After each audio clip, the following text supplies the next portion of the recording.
the challenge that many cities face is how do you deal with the peaks in demand for public records requests. And when I was seeking election to the City Council, I realized that Kirkland really didn't have a process in place for dealing with those peaks. And like every city, you get concerned that if you get a very large public records request or a series of public records requests, that it will be a big burden on the city. And we wanted to make sure that we had mechanisms in place to deal with that. One of the challenges we get when you get a public records request is that every individual, it's their only request, and they expect immediate response. And what the portal shows a person who makes a request is there's a lot of other people in the queue, that you are going to the end of the line, and I think it really makes them aware that there's a lot of other demands on that same city resource. So critical to us was having a way to track how well we're responding. How long does it take us to respond? How many requests are we getting? Are we doing a good job? And what is the customer service feedback?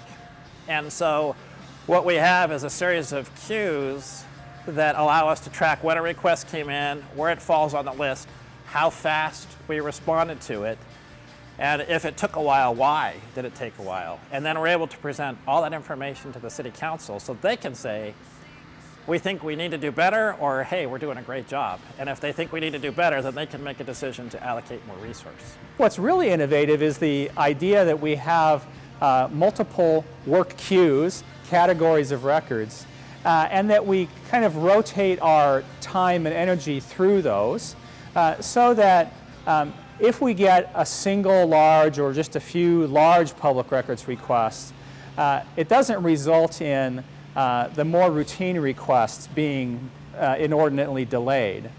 So this whole idea of say, having the very complex large requests competing against each other for time, while the more routine, simple requests can still be served in a timely manner, is a fairly innovative concept.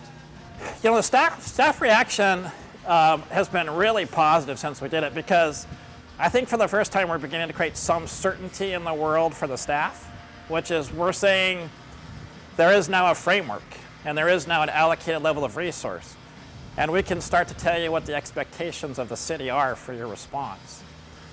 Before that, everyone knew they had to help comply, but nobody really knew when, and it felt so undefined, and there's legal liabilities and there's all these other issues that it's very stressful to be a staff person trying to respond to public disclosure requests. So I think what this ordinance has done is it's created more of a framework of certainty that allows staff to feel like they can respond appropriately in a reasonable manner and understand the playing field a lot better. So it's been very positively received by the staff. I think it makes it easy for the council and all of the constituents that we serve to know exactly where we are in the work program. It's a completely transparent process. So any of us as council members, if we feel or hear from the constituent that they're not getting the service that they need, can go in, look at the queue, and see exactly what's happening with their request.